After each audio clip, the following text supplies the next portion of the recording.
Assalamualaikum warahmatullahi wabarakatuh. Selamat siang. Pada kesempatan kali ini saya akan membahas dua contoh soal terkait dengan materi gerak vertikal. Langsung saja ke contoh soal yang pertama. Seorang siswa menjatuhkan sebuah benda dari gedung bertingkat tanpa kecepatan awal. Dari soal ini ada kalimat tanpa kecepatan awal. Kalau tanpa kecepatan awal berarti bendanya ini melakukan gerak jatuh bebas, karena pada gerak jatuh bebas ciri-cirinya itu V0-nya sama dengan 0. Seorang teman mengukur waktu benda sampai jatuh ke tanah dan hasilnya sama dengan 4 sekon. Berarti T-nya sama dengan 4 sekon. Nah, yang ditanyakan berapakah tinggi gedung tersebut? Kalau tinggi berarti simbolnya H. Ini yang mau dicari, berapa nilai ketinggian dari gedung tersebut. Ingat, pada rumus gerak vertikal itu ada 3. H sama dengan V0 kali T plus minus setengah GT kuadrat. Ini rumus kedua dan rumus ketiga. Dari ketiga rumus ini, rumus yang sesuai yang mana? Rumus yang pertama. Kenapa? Karena untuk rumus yang kedua sama yang ketiga VT-nya kan tidak diketahui di soal, berarti kan tidak sesuai, maka kita menggunakan rumus yang pertama.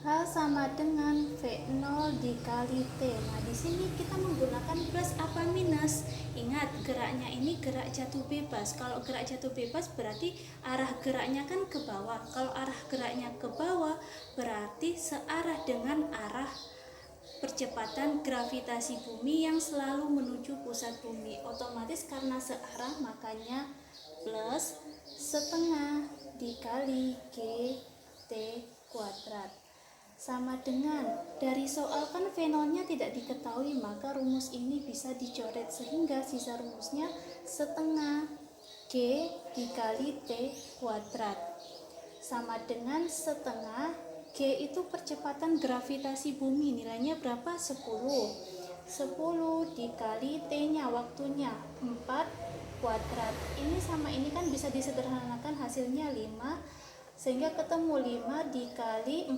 kuadrat 16, hasilnya sama dengan 80 meter. Inilah tinggi gedung tersebut. Ibu lanjut ke contoh soal yang kedua.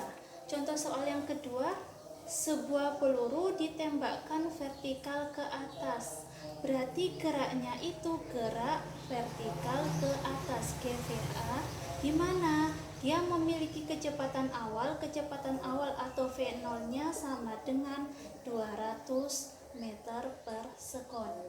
Nah, yang ditanyakan berapakah ketinggian maksimum yang dicapai peluru? Ketinggian itu H, berarti H max-nya berapa? Ini yang mau dicari.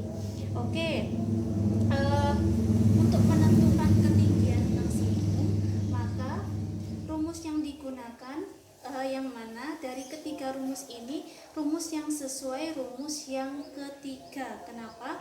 Untuk rumus 1 sama 2 di sini kan ada T, tapi di soal itu T-nya atau waktunya tidak diketahui, maka rumus 1 sama 2 tidak sesuai, makanya kita menggunakan rumus yang ketiga. VT kuadrat sama dengan V0 kuadrat. Nah, di sini kita pakai plus apa minus? Kita menggunakan minus karena arah gerak bendanya kan ke atas, sedangkan arah percepatan gravitasi bumi kan ke bawah, berarti kan berlawanan. Kalau berlawanan pakai minus 2 dikali G dikali H. Nah, sekarang VT-nya apa di soal diketahui? Tidak. Tapi di sini kan yang ditanyakan ketinggian maksimum. Nah, ingat, ketika benda bergerak vertikal ke atas, pada saat benda di ketinggian maksimum itu VT-nya sama dengan 0. Jadi diingat-ingat lagi ya, saat benda yang bergerak vertikal ke atas, jadi semakin ke atas atau di titik maksimum, kecepatannya itu akan berkurang dan lama-kelamaan sama dengan 0, sehingga VT-nya ini sama dengan 0. Terus V0-nya kan 200 kuadrat min 2 dikali G, itu percepatan gravitasi bumi, nilainya 10 dikali H.